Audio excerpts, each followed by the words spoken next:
যে ব্যক্তি লোক দেখানোর জন্য নামাজ পড়ে, লোক দেখানো মানে লোকদের অন্তরের মধ্যে প্রভুত্ব সৃষ্টি করা, সবাই আমাকে খুব বুজুর্গ মনে করুক, এই হলো অর্থ। এর জাহেরি অর্থ উদ্দেশ্য না। সবাই তো লোক দেখানো নামাজ পড়ে, আমি কি চাই না যে সবাই আমাকে দেখুক, এটা উদ্দেশ্য না। উদ্দেশ্য হল তার নামাজের উদ্দেশ্যেই লোকদের অন্তরে নিজেকে দামি প্রমাণিত করা, সবাই যেন অন্তর থেকে আমাকে বুজুর্গ মনে করে, এই নিয়ত করে নামাজ পড়া, এই অর্থ। এই নিয়তে নামাজ পড়লে সে মুশরিক হয়ে যায়। যে লোক দেখানোর জন্য রোজা রাখে সেও মুশরিক হয়ে যায়। যে লোক দেখানোর জন্য দান খয়রাত করে সেও মুশরিক হয়ে যায়। হাদিসটা মিশকাত শরীফে আছে, মুসনাদ আহমদ বিন হাম্বলেও আছে।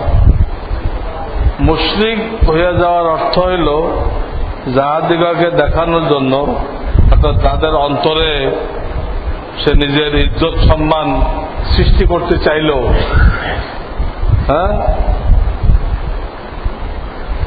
সে ওই সমস্ত আমল করিল আল্লাহ তাআলার সঙ্গে তাহাদিগকে সে শরীক করিল। এমত অবস্থা ওই আমলগুলো আল্লাহ তাআলার জন্য রহিল না, বরং যাহাদেরকে দেখানোর জন্য, যাদের অন্তরে দামি হওয়ার জন্য সে করল ইবাদতগুলো, তাহাদের জন্য হইয়া গেল। হাসরের ময়দানে আল্লাহ বলবেন, আমি তো তোমাকে কোনো বিনিময় দিব না, তুই তো অমুক অমুকের অন্তরে নিজেকে দামি বানানোর জন্য খুব সুন্দর করে নামাজ পড়ছিলে।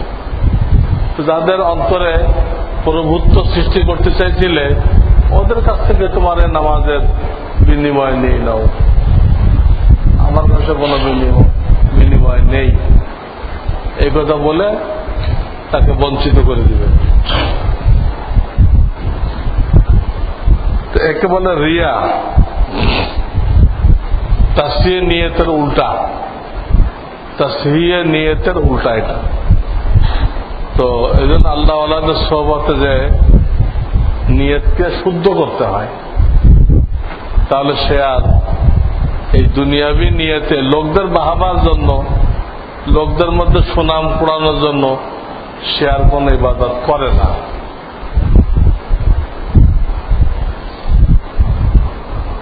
দুই ব্যক্তি এমন স্থানে গমন করেছে যে তাদের কাছে দিক নির্ণয়ের কোনো ব্যবস্থা নেই, সুতরাং দুইজন ইজতিহাদ করে, একে বলে তাহাররি, একজন পূর্ব দিকে ফিরে অন্যজন কিবলার দিক ফিরে নামাজ আদায় করল। পরবর্তীতে কোন এক সময় যদি একজন জানতে পারে যে তার নামাজে কিবলা ভুল ছিল, তবে জানার পরে কি পূর্বের নামাজ দৌড়াইতে হইবে? কি জানেন আপনারা? একখানে গেছে কিবলা ঠিক পায় নাই, জিজ্ঞেস করার কোন লোক পায় নাই, লোক পাইলে তো জিজ্ঞেস করতে হবে, তাও নেই। তাও সে তাহারি করে দিলের কাছে জিজ্ঞাসা করে একদিক পড়ল, পরে দেখা গেল ওটা ভুল, কি ছিল, এই নামাজকে আমার দৌড়াই তো। ওই সময় তার যা দায়িত্ব ছিল সে তো দায়িত্ব ঠিক মতো আদায় করছে, তাকে ভুল হলো ঠিক। আসলে তো আল্লাহ সব দিকেই, আল্লাহকে একদিকে খাস, যদিও একটা বিশেষ হিকমতের কারণে কিবলার দিকে হইতে বলা হয়েছে, তার এই অর্থ না যে আল্লাহ ওই দিকেই অন্যদিকে নেই, সেই অর্থ না। কুরিয়ার সার্ভিসের মাধ্যমে ব্যাংকের ডিভিডেন্ড বা বিভিন্ন শেয়ার অনেক সময় বহন করা হয়, এতে করে যারা কুরিয়ারে চাকরি করে তাদের কি গুনাহ হবে? তারা বুঝবে কেমনে কে কি দিচ্ছে না দিচ্ছে? তাদের কোনো গুনাহ হবে না। আযান চলাকালীন কি দ্বীনি আলোচনা করা জায়েজ আছে? জায়েজ আছে। আযান চলাকালীন ইনফিরাদি আমল করা যায় না। ইনফিরাদি একা কোরআন তেলাওয়াত করলো, জিকির করলো, আযানের জবাব না দিয়ে সেটা যাবে না। কিন্তু তারা কোন দ্বীনি মুযাকারা করতেছিল, এইটা যদি আযানের সময়ও চালু রাখে তো শরীয়তে নিষেধ না। চালু রাখতে পারে, তো বন্ধ করে আযানের জবাবও দিতে পারে। ওটা ইনফিরাদি আমল না, কিন্তু ইজতিমাই আমলের কথা বলা হচ্ছে। ইজমা সম্পর্কে জানতে চাই। প্রত্যেক জামানায় যারা মানুষের নজরে গ্রহণযোগ্য, নির্ভরযোগ্য এমন ওলামাদের কোন একটা বিষয় একমত হয়ে যাওয়া, এই ধরনের হাক্কানি ওলামাদের কোন একটা বিষয় একমত হয়ে গেল, একমত হয়ে বলল যে এটা নাজায়েজ। যেমন সব আলেমরা বলতেছে শেয়ার বাজার যেভাবে চলতেছে এটা জুয়া। এটা কি? জুয়া। এটা একটা ইজমা হয়ে গেছে, মানা জরুরি। নির্দিষ্ট বয়সে আল্লাহর নিকটে দোয়া করা জায়েজ কিনা? যেমন আল্লাহ আমি 300 বছর বাঁচার জন্য হায়াত চাই, এরকম বলা জায়েজ নেই। নবীজি বলছেন সাল্লাল্লাহু আলাইহি সাল্লাম, আমার উম্মতের বয়স 60 থেকে 70। 60 থেকে 70। কিন্তু আপনি কই দিলেন 300 বছর। 300 বছর বাঁচলে আপনি কি পরিমাণ মাযুর হবেন? আপনাকে প্রত্যেক দিন হাসপাতালে নিতে হবে।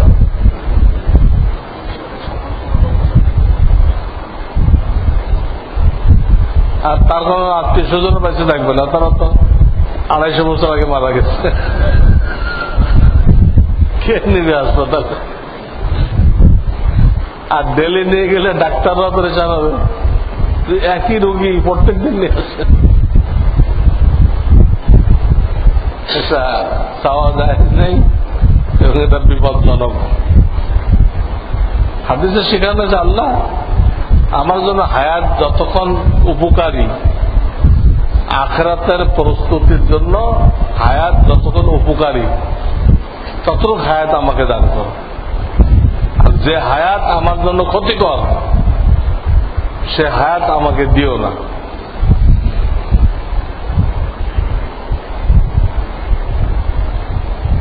দাড়ি কাটা 24 ঘন্টার গোনা কিনা? হ্যাঁ, যদি কেউ শেভ করে বা এক মুষ্টি থেকে ছোট করে, এই গোনাটা 24 ঘন্টা চালু থাকে। এই কথাটা সহি। দাড়ি কতটুকু রাখা ওয়াজিব? যাদের দাড়ি বড় হয় তাদের এক মুষ্টি 4 আঙ্গুল 2 ইঞ্চি 2 ইঞ্চি পরিমাণ, তিনও দিক দিয়ে, ডাইনে বামে নিচে, তিনও দিক দিয়ে পরিমাণ হইতে হবে। কারো কারো বড় হয় না, তাদের দেওয়া হয় তাই।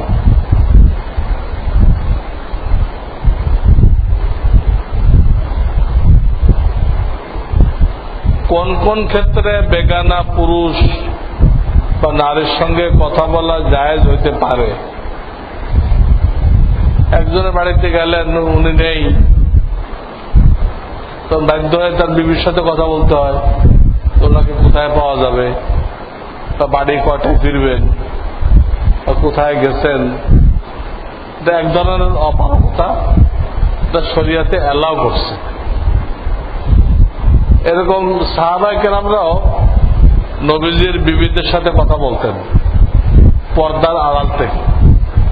যেমন নবীজি রাত্রে কি কি ইবাদত করতেন, তারা নবীজির কাছে জিজ্ঞেস করে নেই, কার কাছে জিজ্ঞেস করছে? বিবিদের কাছে জিজ্ঞেস করছে। পরে তারা নবীজিকে জানাইছে। তো ওই সাহাবায়ে কেরামকে নবীজি বলেন নাই তোমরা আমার বিবির কাছে কেন জিজ্ঞেস করলে, আমাকে জিজ্ঞেস করতে? তা বলে নাই, বরং তাদের ডিসিশন নিয়েছিল, ওইটা বাতিল করে দিলেন। একজন ডিসিশন নিয়েছিল যে সে রাত্রে আর ঘুমাবে না, সারা রাত নামাজ পড়বে। আর একজন ডিসিশন নিয়েছিল সে সবসময় রোজা রাখবে। আর একজন ডিসিশন নিয়েছিল সে বিবাহ শাদী করবে না। ঝামেলা, ইবাদত করা হয় না ঠিক মতো, এই বিয়ে বাচ্চা দৌড়াদৌড়ি করতে দেয়। আজকে বউ অসুস্থ, কালকে মেয়ে অসুস্থ, কালকে ছেলে অসুস্থ, এই হাসপাতালে সিরিয়াল লাগিয়ে থাকে। কখন ইবাদত করবে এই মনে করে সে করছে বিবাহ করবো না। হুজুরা এইগুলো নাকচ করে দিলেন, এগুলো সই না। আমি রাত্রে ঘুমাই, নামাজও পড়ি, আমি রোজা রাখি, আবার রোজা বন্ধও রাখি, আবার আমি বিবাহ করছি, এটাই হলো সুন্নত। আমি যারা করছি এটা সুন্নত।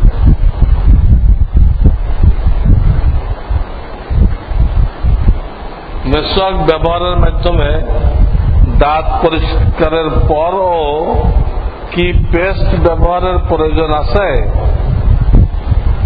কোনো জরুরি না, পেস্ট ব্যবহার করা কোনো জরুরি না। কেউ জরুরি মনে করে করেও না। কেউ হয়তো কোনো ওজন আপত্তির কারণে করে, কারণ দাঁত শিরশির করে, পানি লাগলে শিরশির করে না, তো সে এটা ঠেকানোর জন্য সেন্সোডাইন ব্যবহার করে। এটা একটা সমস্যার জন্য হলো। এটা বিভিন্ন পেস্ট আছে বিভিন্ন সমস্যার জন্য। আর কেউ আছে জাস্ট এটা সহায়ক, দাঁতের ময়লা দূর করা সহায়ক, তা জরুরি না। আতর ব্যবহারের নিয়ম কি? আতর কাপড়ে লাগাবে, দাড়িতেও লাগাইতে পারে, এবং লাগানোর উদ্দেশ্য থাকবে নবীজির সুন্নত আদায় করা এবং মুসলমান ভাইদেরকে নিজের ঘামের দুর্গন্ধ থেকে রক্ষা করা। আমার শরীরের গন্ধ দ্বারা আর এক ভাই যেন কষ্ট না পায়, এই নিয়ে, ফুটানোর জন্য না। আমার দিক তাকাই থাকুক যে এই লোকটা কি আতর মাখছে, এইরকম ঘেরা, সবাই আহা করতে থাকে, এগুলো গলত নিয়ে লোক দেখানো।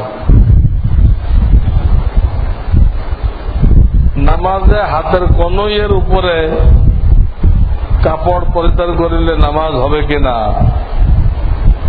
যেমন হাতা কাটা গেঞ্জি, হাতা কাটা শার্ট, এটা মাকরু তানজিহি, মাকরু তাহারিমি না, মাকরু তানজিহি। আল্লাহর সামনে সুন্দর করে লেবাস পোশাক করে আসা উচিত। অনেকে হাতা কাঁচায় নামাজ পড়ে, উজু করার সময় কাঁচাইছে ওই অবস্থায় নামাজ শুরু করে। কাঁচানো অবস্থা সে প্রেসিডেন্টের দরবারে যাবে, আল্লাহর দরবারে কিভাবে গেল? সুবহানাল্লাহ ওয়া বিহামদিহি সুবহানাল্লাহিল আযীম। اللهم صل على سيدنا محمد النبي الأمي. ربنا لا تزغ قلوبنا بعد إذ هديتنا وهب لنا من لدنك إنك أنت الوهاب. سبحان ربك رب العزة عما يصفون وسلام على المرسلين الحمد لله رب العالمين.